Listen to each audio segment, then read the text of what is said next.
ये अभी आप जिस दादी पोती को देखा ना अपने मंच पे मेरे साथ, इस दादी की कहानी बड़ी मार्मिक है। एक समय पर इन्होंने अपने जवान पुत्र को गंवाया था, बहू को गंवाया, और फिर इनके घर में कुछ समस्याएं ऐसी आ गई, कुछ तकलीफ हो गई, परेशान हो गई,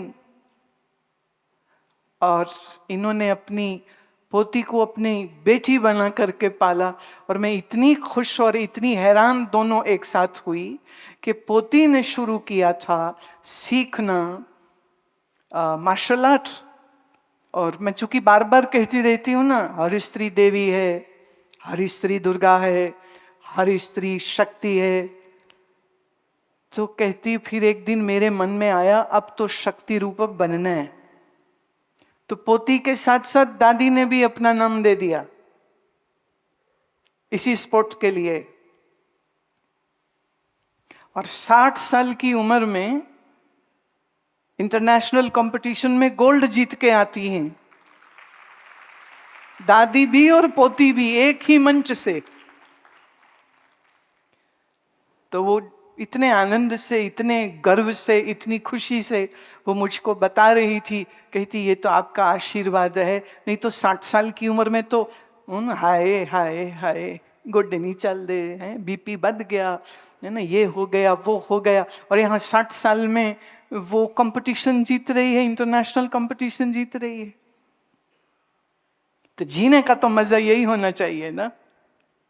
और मैं फिर कह दूं, मैं सब माताओं को कह रही हूं, यहाँ जितने सब भद्र पुरुष बैठे हैं, सज्जन पुरुष बैठे, मैं उनको भी कह रही हूं, ये 55 पार करते ही ना ये गाना मत गाया करो, हाय हम तो बुढ़े हो गया, हाय हम तो बुढ़े हो गया। नहीं, वो है ना, अभी तो मैं, हाँ, अभी तो मैं जवान हूँ, अभी तो मैं जवान हूँ, अभी तो मैं जवान हूँ। पर ये जवानी वो नहीं है कि लड़कियों के पीछे भागने में निकालो अब ये अब वो जवानी है जिसमें तुमने जितने जोश से अपने बिजनेस किए, शादी की, बच्चे पाले, घर की जिम्मेदारियां पूरी करी, 55 पार करते ही अपना ईश्वर के साथ, अपना अपने गुरु के साथ संबंध मजबूत करना चाहिए कि अब साधना करेंगे, अब योगासन करेंगे। आज तक बच्चों को उठाया सुबह स्कूल 6 बजे, बेटा उठ जा, उसका नाश्ता बनाया और पति का टिफिन बनाया और रसोई में काटे। लेकिन अब सुबह तुम उठो, तुम अपने लिए उठो कि सुबह उठ के सूर्य उदय को देखेंगे और आसन करेंगे और बैठ करके अपना मन ईश्वर प्रेम में, ईश्वर ध्यान में हम लगाएंगे। अफसोस ये है कि अब हमारे यहाँ ना वो गुरुकुल परंपरा नहीं रह गई।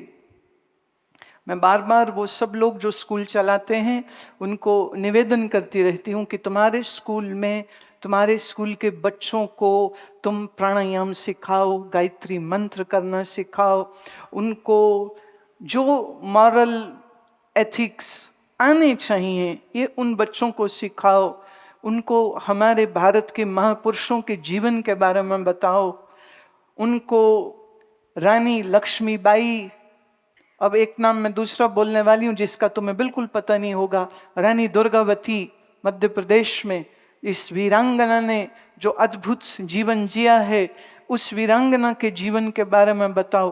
तो मुझे बड़ी खुशी होती है कि मेरी बात सुन करके एक 55 साल की महिला इसके लिए तैयार हो जाती है और वो अपने शरीर को बढ़िया करती है, वो एक्सपोर्ट करती है, वो डिसिप्लिन लाइफ जीती है, वो सत्संग भी श्रवण करती है, पर साथ में काटा भी करती है। काटा ये उनका प्लेटफॉर्म है। ये सदगुरु के जीवन में इसीलिए जरूरत है कि जब जीवन ऊपर नीचे होगा तो तुम मजबूत रहोगे। तो ऐसे सदगुरु की सेवा कहते हैं मन लगा के करो। क्यों? क्योंकि सदगुरु से क्या मिलता है? नाम पदार्थ पाइए अचिंत वसे मन आए। उसकी सेवा करने से हमको प्रसाद में मिलता है प्रभु का नाम, और जिसका ध्यान करके हमारा मन हो जाता है अचिंत। बिना नाम के मन में है चिंता, और नाम जीवन में आ गया तो हो गया अचिंत। बिना नाम के मन है अशांत, नाम जीवन में आ गया तो हो गया मन शांत। और अचिंत वसे मन आए, जन्म मरण दुख कटिए। जिंदगी के रोग सताते नहीं और मौत का डर कभी आता नहीं।